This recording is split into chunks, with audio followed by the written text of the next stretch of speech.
Hey, friends. Welcome to this episode of the Legal Paige podcast. Today's episode, I am talking all about the National Park Service, which I will refer to as the NPS throughout this episode, permitting as a photographer, videographer, and or vlogger, and a recent incident that happened between the National Park Service and a well-known YouTube couple, Kara and Nate. These two have over 1.8 million subscribers on YouTube and are some of the most well-respected and well-liked travel vloggers in the industry. But to respect Kara and Nate's wishes, they will not be on the podcast today, but I luckily did have a great phone conversation with them about what went down last week and how they handled everything. Now, to give you a little recap here in this introduction, Kara and Nate filmed 2 YouTube videos, one at Rocky Mountain National Park and 2 at Great Sand Dunes National Park. In the Rocky Mountain National Park video, they included some drone footage. Now, because droning in national parks is prohibited in most instances, the internet went a little crazy and someone called them out. So yeah, some Karen decided to anonymously turn them into the FAA, which is the Federal Aviation Authority, and the National Park Service. And then Kara and Nate got called by NPS officials, and they told them that they couldn't have a drone in the park and didn't have the necessary permits to film those YouTube videos in the parks that they had put up their videos about on YouTube. So Kara and Nate were fined by the NPS for not having proper permitting, and they had to take the videos down off of YouTube. So now, while I've been chatting about this issue on Instagram and Facebook for the past few days, I really wanted to dive a bit deeper here in this episode. So usually when interesting topics like this come up on social media, if it's really pertinent to the legal aspects of, say, photography or videography, I am all about it. You guys know that from my photography background. And I always like to do more research, get my ducks in a row before chatting about it thoroughly, which is really why this podcast is such a lovely space for me on the internet, because it allows me to share my legal thoughts with you as business owners and really educate you on matters like this as a lawyer who works with countless photographers and videographers. So that's our intro. Without further ado, let's just dive into this episode, shall we? You're listening to the Legal Paige podcast, where we chat about life and business with a legal twist. I'm Paige, attorney and photographer helping online businesses and creatives tackle their business dreams without breaking out in hives. No more legal mumbo jumbo. This podcast features simple, bite-sized advice that'll have you legally legit in no time. Are you ready? Let's get started.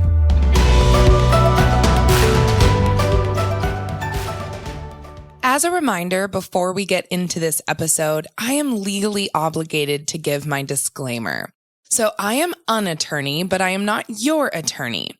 All legal information I talk about on this episode is intended for the masses and a large variety of different businesses. I am only your attorney when you hire me and we sign an engagement letter for me to work specifically on your legal issues. Please feel free to seek out another attorney in your hometown if you need specific legal advice, or contact me for more information. Alrighty, here's the episode, friends. Okay, so like I said in the introduction, today's episode is all about permits and laws for filming and shooting videos and still photos inside national parks. So I actually got to speak with Kara and Nate on the phone last week, and we really talked about what happened. It was about a 30-minute conversation. So first and foremost, I just want you guys to know that Kara and Nate are lovely people, and I just really valued their honesty and, taking of responsibility for the issue. And they did it on their YouTube video too. And for them to just reach out in DMs and be like, hey, can we jump on a phone call? Let's talk through this. I'd love to hear your thoughts. That meant a lot to me, especially because some people who are influencers and YouTubers who have hundreds of thousands, if not millions of followers like they do, kind of think they're above everyone else. And, because I was talking about this as a lawyer, I just really loved that they reached out to me. I also really want to respect their wishes. Hence why this is a solo episode and they are not here with me on the podcast. I asked them to be, and they were like, we'd love to hear your thoughts on this, but we're just not willing to talk more about it. We feel like we've done enough and we kind of made a wave in the YouTube industry that we didn't really expect. So I think that this is a really important educational moment. Why, you may ask? Because photographers, and most definitely adventure elopement photographers that I work with all the time, you guys know a lot about permits that you need, but some people may not know the specific rules like you guys all do, maybe as photographers, specifically YouTubers now who are doing travel vlogging all over the world, and especially in the United States, where there's some pretty strict laws on permitting for commercial use filming or photography in national parks. And I am here to educate you on laws like this. So Kara and Nate both said on our call together that they didn't really know they were doing anything wrong. And while ignorance or your mental state doesn't really matter for permitting purposes or the law in general, in most instances, like as we saw with Kara and Nate, they still got fined for not having the proper permit, even though they didn't know they needed one. And so I'm here as that legal expert and really friend, you guys, to help you understand the National Park Service system a bit better and hopefully give you more knowledge on the subject so you can ensure you're doing things correctly yourself in national parks with photography, videography, and vlogging. First, I want to touch on the drone topic before we go any further. So why is it so important that drones are not used inside national parks? So the National Park Air Access Regulations, they don't allow unmanned aircrafts, such as drones, and really any type of unmanned vehicles. So you can't take off or land in national parks except with the permission from a park superintendent. And this is because flying drones in parks can obviously impact visitors and disturb native animals. They can also dangerously interfere with fighting bushfires and other park management activities. So drones, not allowed, don't do it in national parks. And careful management of drone use is definitely required. And that is why they have such strict laws on this through the NPS. Now, aside from the National Park Service, the FAA has authority over almost all other national airspace. But again, let me clarify here. The airspace directly over national parks is an exception to that. Instead, that authority falls on the shoulders of the National Park Service. And NPS also has authority over rivers, nature trails, hundreds of national monuments, historic sites, battlefields, seashores, biking trails, a lot. I researched all of this. In total, the drone ban through the NPS applies to 417 national parks, 23 trails, and 60 rivers that the NPS manages. So clearly, what I'm saying here is the NPS is quite a powerful agency with heavy responsibility and like an expansive authority regarding drones in various areas of the US. The bad news is drone pilots, as of about August 2014, is when the law went into effect. That was a blanket restriction against drone flight in national parks. So that is 36 CFR, the Code of Federal Regulations, Section 1.5, if you want to look it up. You guys know I'm all about legal citations here. And it just says that flights of all types of unmanned aircraft has been prohibited in national parks, including drones and model airplanes. So again, 36 CFR Section 1.5. You can also find information if you go into more sections like 2.2A3, 2.2, 2.34. Okay, now why did I just start out this episode with Paige, you're telling me all of these crazy drone regulations in national parks? The drone thing was the biggest issue from the National Park Service with the Kara and Nate situation. So as Kara and Nate and I were talking about it over the phone, they had drone footage in the Rocky National Park video. When they posted this YouTube video, and again, they have 1.5 million subscribers, so hundreds of thousands, if not millions of people. I don't think they had 1 million people view this video, but they always have tens of thousands, hundreds of thousands view the videos. They posted this video and there was drone footage in it. And that is like the catalyst for this whole shit show, so to speak, part of my language, going down. So Kara and Nate told me that they met a guy on their hike in Rocky National Park that was flying a drone. They noticed it. They thought it was kind of weird that there was a drone on their hike in the national park. But when they, went up and talked to the guy, I guess there was some type of communication between them. They became friends, and the guy offered to give them the drone footage to put in their video. It wasn't super clear on our phone call what was going on in Kara and Nate's mind. I mean, I'm a bit miffed at why they didn't have their own drone, and I'm guessing that's probably because they had some inclination that drones weren't allowed in national parks. But then they still said yes to taking this guy's drone footage to get, just all over better footage for their YouTube video. They told me that, aerial coverage it's really enticing to people, and it really creates kind of a full picture of their national park experience on that YouTube episode. So I was like, okay, that makes sense. So whatever, they got this footage from a guy. We're not naming names. We're not calling anybody out. I don't know, who this person was. Maybe Kara and Nate thought that this person actually had a permit for that. They decided to link the person with the drone footage and give credit, on their actual YouTube episode description. I know some things panned out not so great, because when they posted that episode on YouTube and the world started getting very mad at them for having drone footage in a national park, and they kind of got called out, and there was a lot of messages back and forth. It wasn't necessarily bad or hate messages, but obviously people were trying to educate them that you couldn't do this. Then anyway, that's where the Karen came up, is what I'm guessing. The end lesson here that I hope you all take away from this is just don't use a drone in a national park for any reason, whether personal or commercial. You just can't do it. Literally, the NPS is legit the only people who can use a drone for administrative purposes when appropriate. And like I said, it's usually only used for park related purposes, such as search and rescue operations, fire operations, scientific studies, and aerial photography. That's specifically for the NPS. All right, let's get into this permitting issue. So they posted these videos with the Great Sand Dune National Park and Rocky National Park in 2 different YouTube videos on their YouTube channel. Kara and Nate, you can go look it up.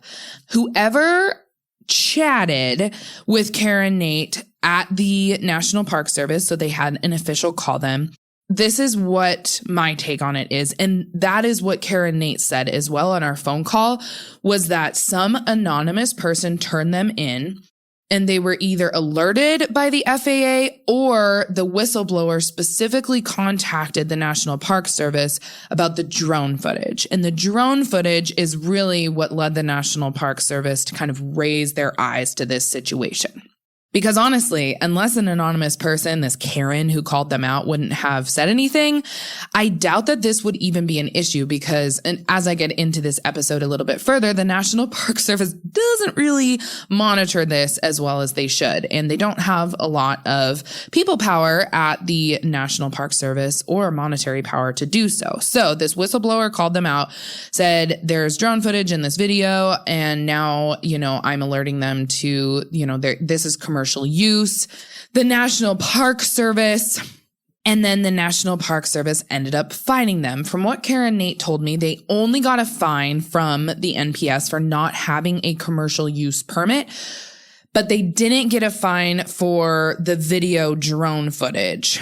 And here's why. It was way easier with all of this issue with the drone footage and who actually owned the drone, and it wasn't really them. And I'm sure they told this to the NPS. So the easiest fine for the NPS to give Kara and Nate was not having the correct CUA permit, commercial use authorization permit. And that was because the video footage on their YouTube episodes were intended to generate income for their business. Okay, so at this point in the story, they had these other 2 videos up on YouTube, and then they had this whole issue with the NPS. The NPS wanted them to take down the videos with drone footage, so they did that.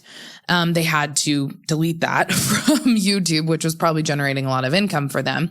And they had already kind of told their audience on Instagram, Facebook, YouTube, the works, probably email marketing as well, that they were going to be visiting national parks here in the US due to COVID restrictions of traveling abroad, yada, yada.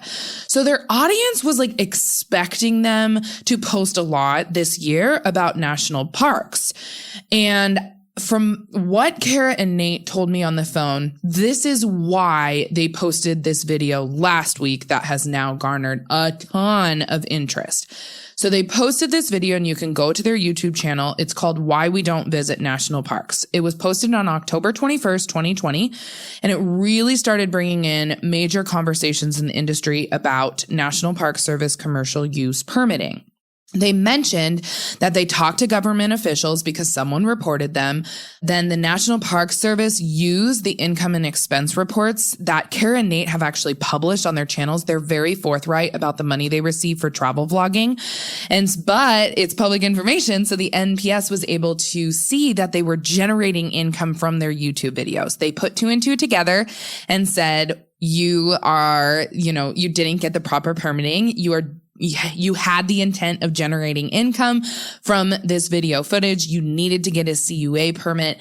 They got fined over $1,000. And the worst part now, which they said, is that they can no longer film in national parks without a permit, which from my perspective, I'm like, well, that's been the law. Like, you shouldn't be able to film in national parks if you're doing so for a business purpose with the intent to generate income. It's been the law. You have to submit a permit each time and each park that you enter. And then Kara and Nate were like, you have to pay to apply. It's around $300. They said all of this in this video. So just go watch it if you haven't watched it yet. It's really interesting. They talk about it. They start talking about it around 7 minutes in. If you guys just want to go to that part of the YouTube episode. Now, Kara and Nate are like, okay, but it's expensive. Like, we have to apply for a permit and the application is about $300. And then when we get approved, it's about $150 to film each day. They say in their YouTube episode that this kind of CUA permitting law is really intended for like feature length films. So like Hollywood films, and not really for YouTube vlogs. And that is where this gray area of the law comes into play. Like, they're saying we're a YouTuber. We just have a handheld camera. It's not really any different than like having your iPhone out. And oftentimes we use iPhone footage. And they're like, we're promoting travel in the parks. And we really shouldn't be held to the same standard as, say, like feature length Hollywood films. They also mentioned that it takes about 2 to 4 weeks for a CUA permit application to be reviewed and approved by the National Park Service. And that Kara and Nate on the video said, we have kind of a wonky and like unplanned travel schedule right now. So we can't really make that work. We don't really know when we're going to X location. And sometimes we'll change our plans and in a week we'll go to a different national park. So all in all, they decided to just inform their audience. That's what they told me on the phone. This video called Why We Don't Visit National Parks on YouTube on their YouTube channel. Like I said, you can go watch it. They said that this video wasn't necessarily intended to like raise all of these questions surrounding permitting. And there's a lot of course, differing perspectives on whether people should get permits, how permitting is working, the like nuances and archaic laws and permitting regulations of the National Park Service. But if you go to this YouTube episode, you will see in the comments that it got heated. Like, people are heated about this, which I understand because I'm from Montana. I'm from the Pacific Northwest. I have been in national parks so many times, and I am a huge proponent of preserving national parks. And so now it's just convoluted, right? So when I chatted with them over the phone, they mentioned that their followers were asking them for a couple of weeks about why they hadn't posted about other national parks. So they were like, oh, well, we got to like tell the public what happened. So this video was intended to do that, to tell their audience that something happened with the NPS and getting fined. They wanted to be upfront about it. And they needed to tell their audience, hey guys, we likely won't be filming in parks anymore because of this permitting process. Hey, legal pagers. If you're tuning into this episode and are wanting to ensure you're legally legit moving forward into 2021, as this crazy year of 2020 winds up, I've got you, my friend. The Legal Page is having our biggest sale of the year over Black Friday week, and I do not want you to miss out. Which means you need to become a TLP insider today because you're going to get exclusive deals just for you as an insider. You need to go to bit.ly/TLP insider to sign up. Again, that's bit.ly/TLP insider. Sign up today, my friends.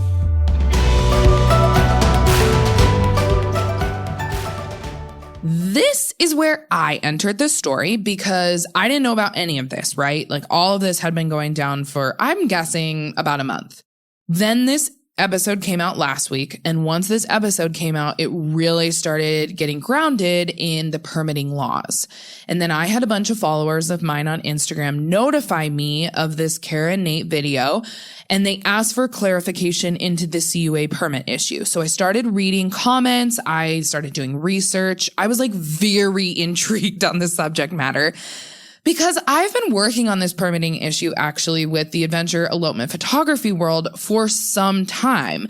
Like I am constantly in group forums in the TLP community on Facebook. We, as you know, I know tons of adventure elopement photographers and videographers who take their elopement clients into unique kind of remote locations in national parks, and they have always had to get permits. But there has always been issues with figuring out, do we actually need a permit? What permit do we need? How many do we need? Do our clients have to pay for this? Do we have to pay for it? So on and so forth. I'm not going to go down that rabbit hole, but this has been something that we've all talked about. I was just like, oh, interesting. Now this is bleeding into the YouTube travel vlogging world. And like massive influencers online who are making, you guys, we all know this. These travel vloggers and like influencers on Instagram who have hundreds of thousands of followers and get paid way too much money for, promoting different brands and products per post. It can be like tens of thousands of dollars. They make way more money than like the average photographer and videographer that I work with in the wedding and elopement world. So I'm like, okay, I kind of have a different perspective on this because, if my like photogs and videogs that I have been working with to ensure they're legally legit for some time are constantly working their patooties off to get the proper permits. YouTubers, you can do so as well. Now, I just want to give you some legal page tips here for when it comes to shooting any kind of footage in national parks. I want you to ask yourself these questions. First, do you have the intent to generate income with your video footage or your YouTube episode? If you're using Google AdSense, if you have any sponsors for whatever you may even be wearing in the video footage and you're putting that on a YouTube episode, you probably have the intent to generate income. 2, are you posting it on a business account of some sort? Make sure it is, it literally would have to be probably 99% or 100% for personal use only for you to kind of get exempt from getting a commercial use permit. And then, for most people, it's definitely going to be on some type of business account, right? So if it's getting posted on like a YouTube business account or it's getting posted on like an Instagram business account, that's something also to consider. And then 3, are you using something like a prop, which could be, they say prop online on the CUA application permitting process on the NPS website? They say, are you using something that's really not part of the natural landscape? Like tripods or video gear or something that's like a little more clunky than probably just like whipping out your iPhone. And I would beg to differ a little bit on this iPhone situation because I would say like, if you have kind of a selfie stick or a vlogging gimbal that holds an actual iPhone and you're using the iPhone just because it has like great stabilization power and you're actually filming on that still is considered a prop that's not part of the natural landscape. Now, if you answered yes to any of these above questions, do you have the intent to generate income? Are you posting it on a business account? And are you using some type of like camera, tripod, gear that's not part of the natural landscape? Then you need to get a permit. So using these elements, these three I just talked about in regards to the Kara and Nate situation, let me go through them. First, they clearly demonstrated an intent to generate income because they monetized their videos.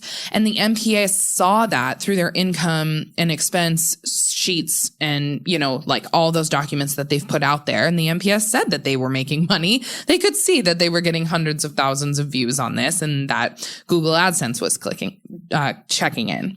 2, they posted the video on YouTube and they generated money from it. They posted on their business account on YouTube and they pushed people from their business account on Instagram. And then 3, they were using cameras, tripods, and other gear within the national park for their business. So I would say it's legitimate.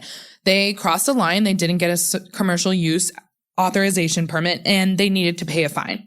But I like to see both sides of this. I'm an attorney. I'm like, okay, depending on what matter is coming across my desk, what are the two sides that all attorneys could argue, right? So from Kara and Nate's standpoint, though, because I just talked about this from the National Park Service's standpoint, why they didn't, they did all these things, they needed a CUA. From Kara and Nate's standpoint, 1, is the main motive here really to generate income? They were kind of saying that it's to travel and show the world their perspective on national parks, which in turn does generate some money, but it also creates tourism for the national parks. And of course, a huge monetary gain to the national parks if they're kind of promoting it for the NPS.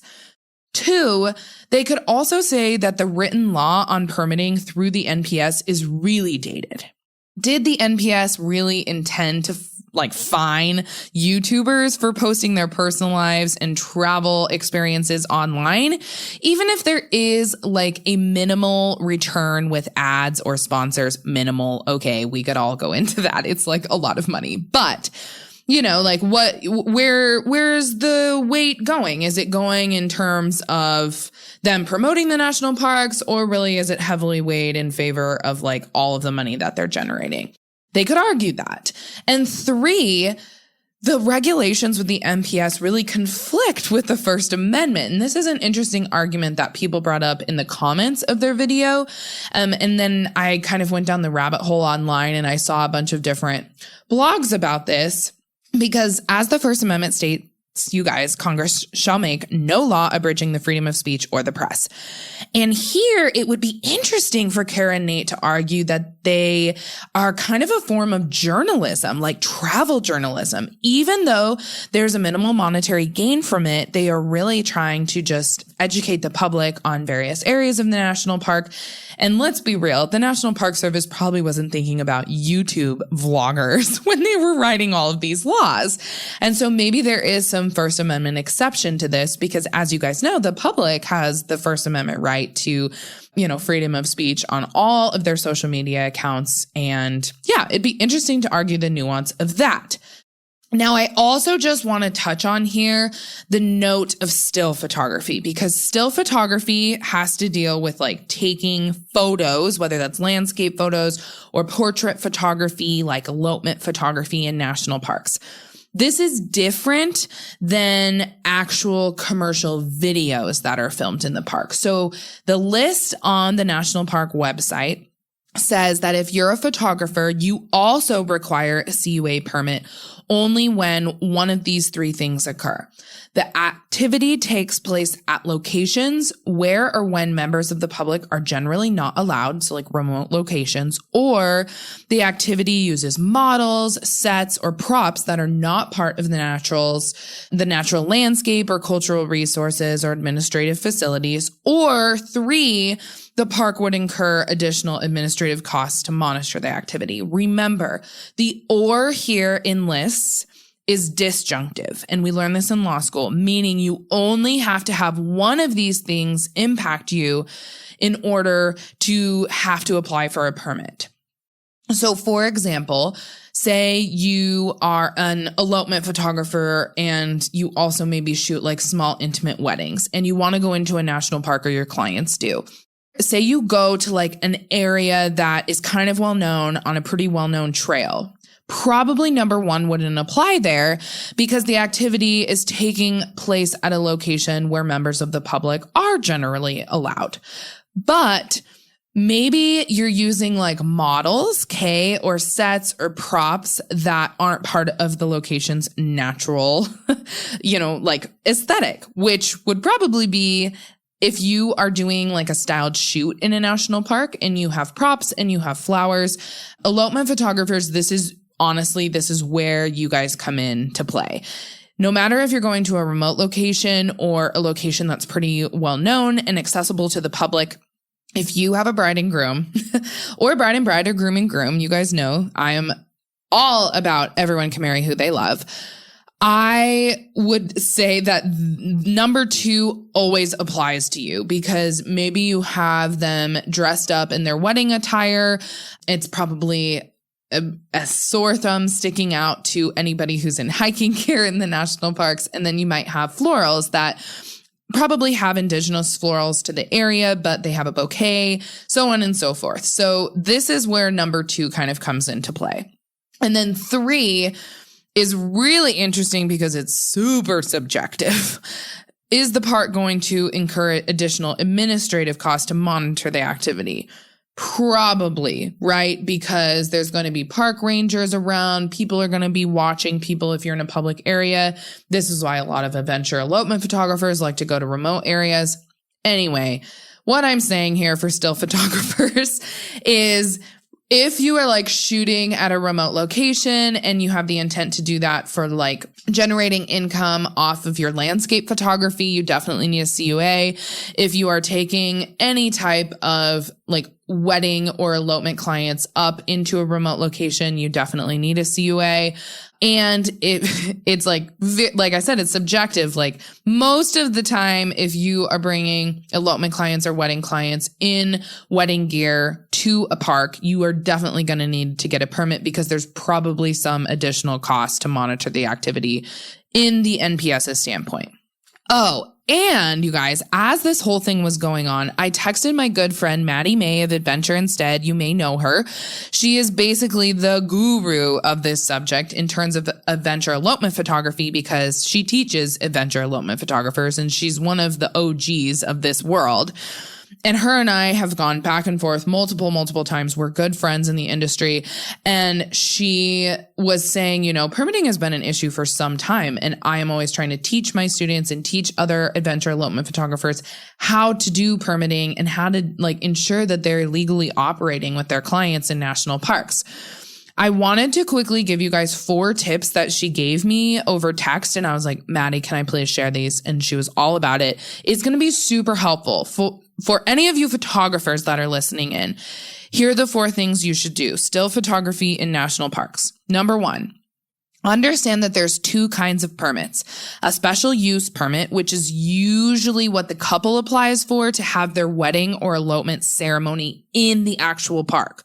So they have a special use permit that they need to apply for. And then a commercial use authorization permit or CUA permit, which we're talking about here, is usually what the photographer applies for. And like I said, with YouTube vlogging and, other commercial videos that are happening, you probably only need the CUA permit. Number 2 is just Google, quote, special use permit, insert national park, end quote. So just Google, start with Google. That's her first tip that you of course know there's 2 kinds of permits. And then next tip, just Google this, you guys, and then Google, quote, commercial use permit, insert national park, and then read all the things and find park contact info related to those special use permits because it varies from park to park. Number 3, contact said point person for the park via email. So sometimes there's special use permitting and CUAs are handled by the same person, but sometimes they aren't, which is like, you guys are probably like smacking your heads. I am right now as well. You want to just tell them like, hey, this is what I'm doing. My couple is getting married in X location. I believe that this is kind of more of a public, accessible area, but it may be remote. I need to know if you believe so. Describe your event in detail.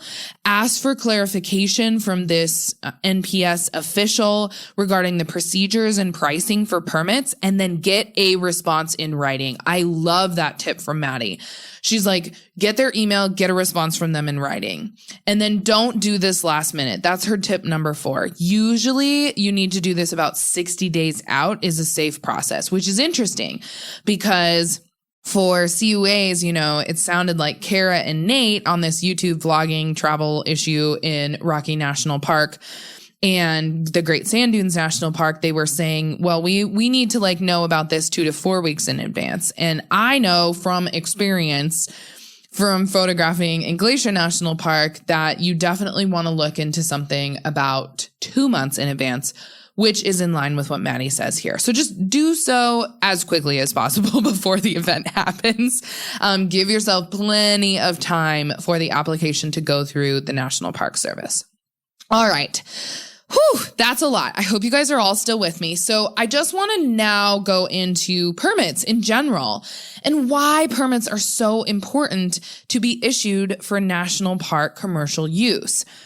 I fully support permitting in national parks for accountability purposes because people who profit off of national parks should be held to a different specific standard than just the general public or people traveling through the national parks.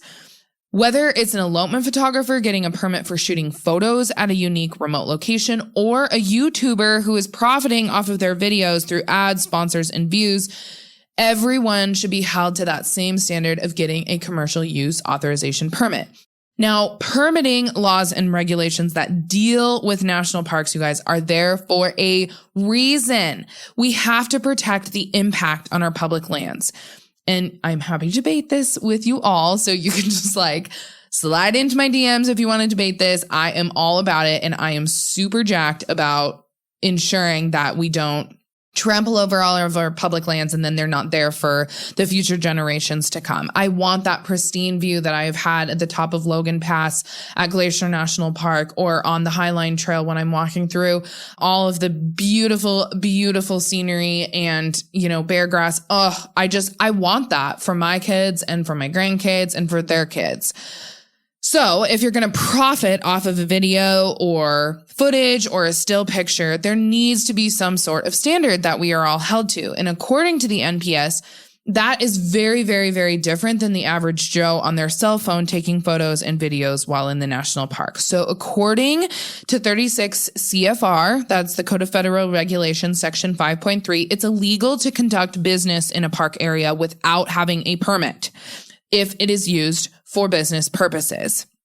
So a CUA, commercial use authorization, is required if you provide any type of goods, activities, services, or agreements, or other function for members, clients, or the public that 1, take place at least in part on lands managed by the National Park Service, 2, use park resources, and this is the big thing, result in any compensation, monetary gain, benefit, or profit. AKA, if you are doing anything in the national park regarding still photography or videography that results in you generating income, ding, ding, ding, it's for business use and you need to get a CUA. Whew. Okay, so that was a lot. But what I am trying to say here is there's this huge intersection now with the YouTube vlogging world. And as we have all seen with the rise of influencers on social media and on YouTube, and how that relates to vlogging, videography, and then, of course, photographers have known about this from some time. I just find this topic so freaking fascinating, you guys. I could talk about it forever and ever and ever. But I wanted to get into some Q&A from you guys that came from Facebook group forums on my Instagram story highlights that I did last Friday in regards to the Kara and Nate YouTube video drone footage, not getting a CUA in a national park issue. And I'm going to answer those here because I think that's a really good way to kind of sum up what's going on. So someone asked, Kara and Nate were being charged as if they were shooting a feature-length film. Why is that? Okay, so the answer is because there is no distinction between the two according to the National Park Service. It's literally just if you have the intent to generate income with your video, like commercial video footage, then you absolutely need to get a CUA. Next, someone said, if someone were to bring in a simple handheld camera, like on an iPhone or a point and shoot and no tripod, does that change the rules? It depends, right? It depends. Are you using that point and shoot camera just for personal use? Are you going to ever sell those photos? Are you going to post them on your website, which then in turn generates income for you down the road? It is literally, it's so subjective to what you are doing. But all in all, just ask yourself at any point in the future with what I am doing with my iPhone, with my point and shoot camera, am I doing this for business purposes? Is there ever going to be profit for me in the future? If yes, you need to get a CUA according to the NPS right now. Then someone asked, how does a CUA rule vary from park to park? So they're asking, at park level, do I need to get a different CUA for each park? Can I get one nationally across the board? No. CUAs, commercial use authorization permits, are managed at park levels. So applications, including like all of the documentation requirements, are available through each park's website and their CUA office at that specific park. So this is why early planning will ensure that you have that CUA in hand before you start commercially operating with photography and videography in a specific park. So I looked on the National Park Service website and they were like, oh, you can use this like interactive map tool to like access specific park CUA program web pages. It is like so archaic and it is so hard to figure out. They said that they're working to create some centralized system allowing online application submissions. But it's, they do allow some online applications. It is just not streamlined to where it needs to be, you guys, for 2020. And I just think everything is very, very convoluted and confusing when you go to the NPS's website. Again, like Maddie said, back to her tips, especially for YouTubers that are travel vlogging and videographers who are maybe just shooting things like for maybe a personal passion project, but they might use it for commercial purposes later on. Always, always, always try to get in contact with an NPS official and get crap in writing. Like, you guys know I'm all about evidence, providing proof, doing your due diligence. So talk to a park official and be like, here's what's happening. Here's what I'm doing. What do I need to get? So, there's the form, the CUA application form is form 10-550. And you can add conditions specific to the CUA service type that you're having. But like I said, you need to reach out to individual parks for applications, including specific conditions. Do you want to purchase some contracts and clauses to protect your business at a fraction of the regular price? Good news, I've got you covered. Over the week of Black Friday this year, the Legal Paige is offering its lowest prices of the season. I'm talking over 40%. That's right, you heard me, over 40%. But I'm not going to tell you the actual amount. And you've got to be a TLP insider to get the scoop. You'll get the biggest discounts than what is released to the general public. Make sure to head to bit.ly/TLP Insider to sign up now and get the first to know information about our Black Friday deals. Again, that's bit.ly/TLP Insider.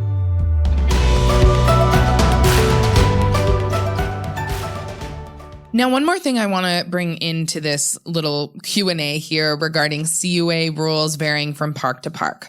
The talk in the photography and videography community is really, should there be a national park standard or guidebook on exactly what we need?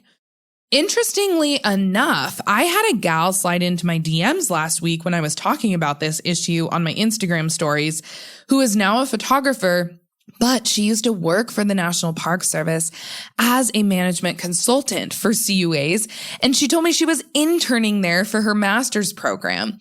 She mentioned that really, you guys, there's truly no perfect quote unquote solution since every park operates differently. And she said because each park is very, very, very different.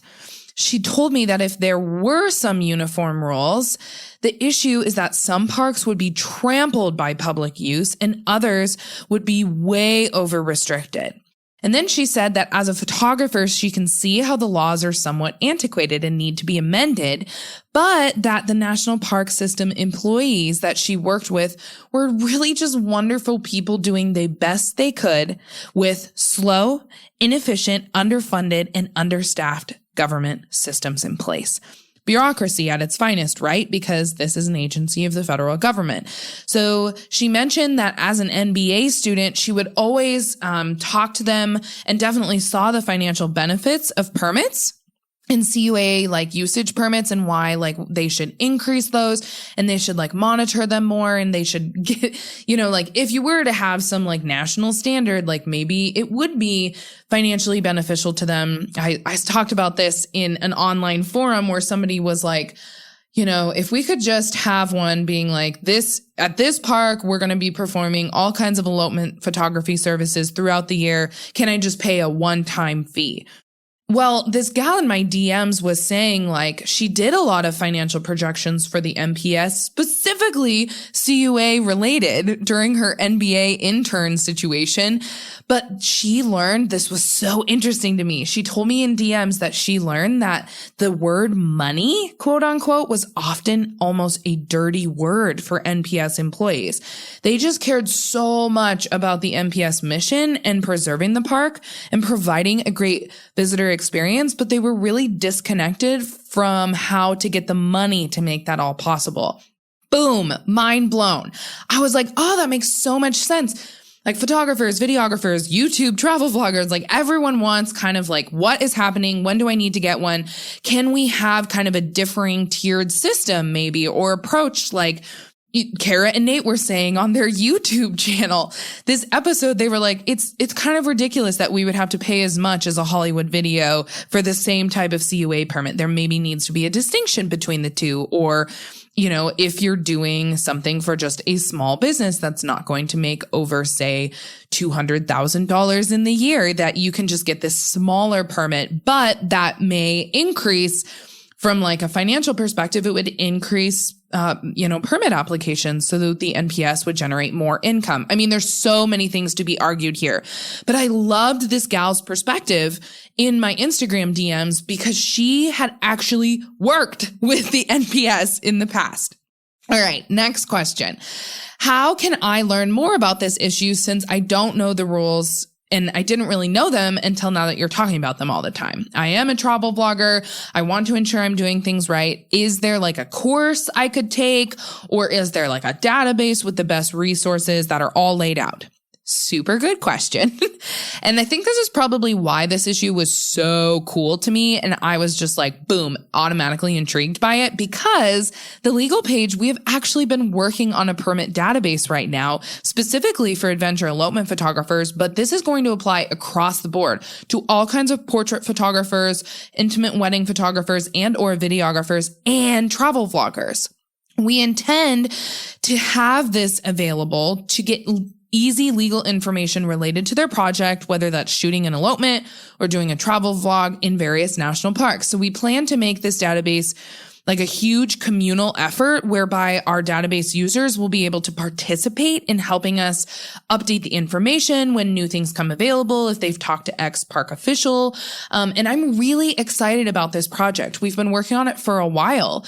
So yeah, this is the first time I'm talking about it publicly, but you guys, there you go. I'm putting it out into the world. We will likely launch this database within the next few months. I would say we want to ensure that we have about 25 top national parks and 2 to 3 3 top state parks in each state with, permitting and laws and regulations regarding how to do commercial projects in those locations. And then we're going to build upon it from there, depending on what everybody wants us to do. So stay tuned for more information. That's all I have right now. But I'll get you guys more information when we release it or when we're getting close to releasing it.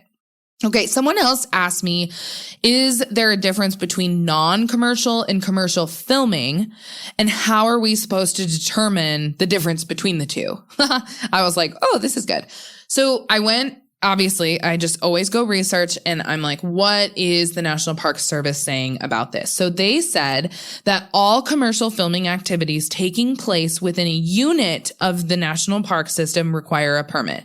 Commercial filming, quote unquote, means the film, electronic, magnetic, digital, or other recording of a moving image by a person, business, or other entity for a market audience with the intent of generating income. That's the biggie here. This is on the NPS website, and that is the definition of commercial filming. You can literally go look that up. It's super easy. Just say commercial filming, National Park Service. It'll take you to that website page.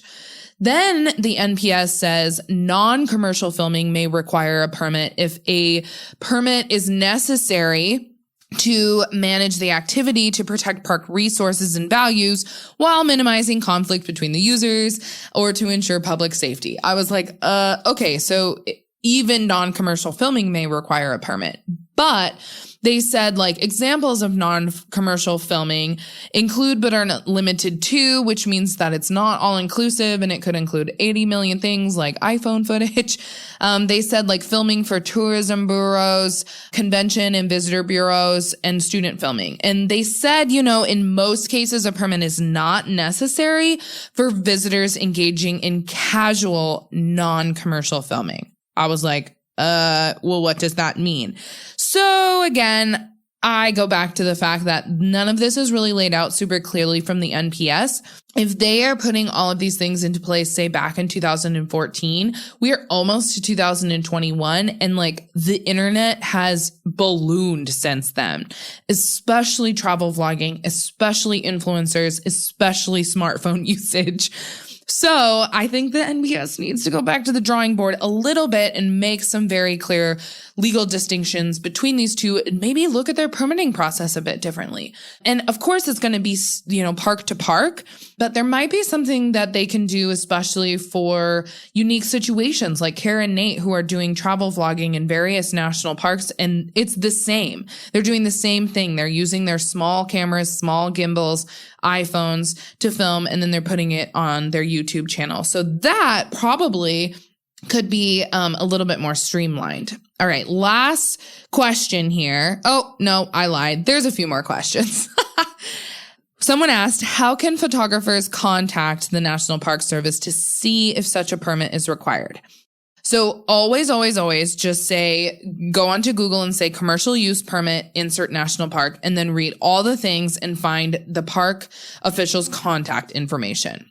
Here is another thing I found out through all of this, MacGyvering that I've been doing online and in Facebook group forums. Someone reached out to me as a photographer and said, definitely contact what's called the district fee and permit specialist for that specific national park. Again, I'm going to repeat that: district fee and permit specialist for that specific national park.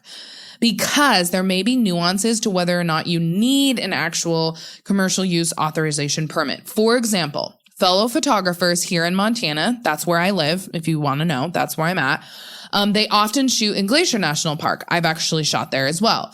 But the NPS permit specialist, Justin Racchiopi, something like that, Justin Racchiopi, has specified for photographers that they do not need a CUA if they're performing services as a portrait photographer for weddings. So if the client is paying you to take photos of them, no permits needed. But if you hire models to do a shoot in the park to promote your business, you do need a CUA. Super weird. I was like, that doesn't make a ton of sense. They sent me the email, so it's legit, and it's from this Justin Racchiopi.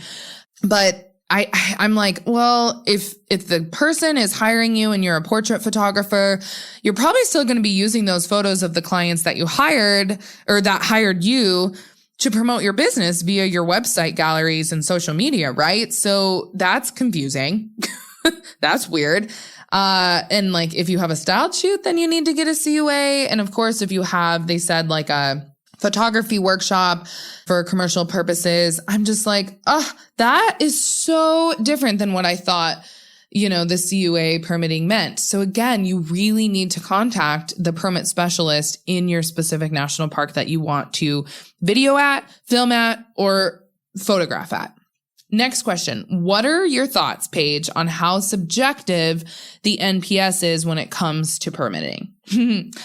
My answer, it's super subjective. And let's be honest, they don't have the people power or monetary power to monitor and regulate everyone's happenings, especially in the world of vlogging and Instagramming and smartphone extravaganzas. I am positive that many businesses are operating in parks, shooting photos or videos that will in some way, shape, or fashion generate income for their businesses in the future. And they're doing so without a permit. Like, I'm positive on this. But the NPS does not have the people power to regulate all of this. They just don't. They're not just like policing everyone, right? They're trying to do what their mission is, which is to provide this like really beautiful experience of public lands to people that come visit the national parks. So as a business owner, here's what I want you to do. You have to decide what type of risk you're willing to take. Also, you need to decide if you truly care about the parks and the rules. Obviously, as the legal page, I'm here to suggest the latter. Figure out the permitting, pay the parks the fee, and operate legally. It's going to, in turn, give the parks more money to be able to regulate unauthorized usage of commercial photography or videography in the parks, right? Okay. Next question. Do I need a commercial license through the FAA to fly my drone for commercial purposes? I'm just going to quickly answer this one. Obviously, you can't do so in national parks, but yes, if you are using an unmanned aircraft like a drone for commercial purposes, you actually need to become an FAA certified drone pilot by passing the knowledge test. And you guys can just type that into Google and it'll give you all of the steps to do so. I know that particularly Nate, because I think he's the drone person and flyer in their crew of two, he was saying that he is now obviously kind of has eyes on him. And so he isn't even comfortable putting any drone footage in any of their videos now moving forward without being an FAA certified drone pilot. So again, I just want to reiterate here that if you are using drone footage, not in national parks for commercial purposes, you actually do legally need to be certified. And you have to do that through the FAA. So just go look on their website. Okay, that was a lot. I know it was a lot, you guys, but I could continue this conversation on for hours. Like Maddie and I were texting back and forth, and we were like, we could literally talk about this for days to all kinds of different photographers and videographers. And we're really passionate about this because her and I love the outdoors, and I'm sure all of you do too, listening in. So my final thoughts on kind of where we draw the line, because I think that's the biggest issue here. Is there going to be a breaking point for photographers, videographers, and YouTubers as the impact on the parks increase due to travel vlogging and people publicizing the cool areas or unique remote locations? I think yes.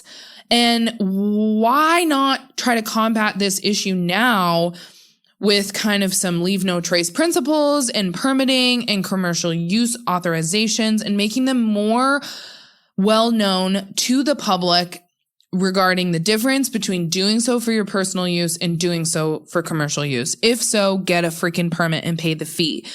I also am a little concerned with, the antiquated, obviously a little bit archaic permitting process through the NPS. It's not really clear. I'm like, you guys, get your shit together. It's 2020. You guys need to have a way more streamlined, easy process on your website to figuring out what you need, how you need it.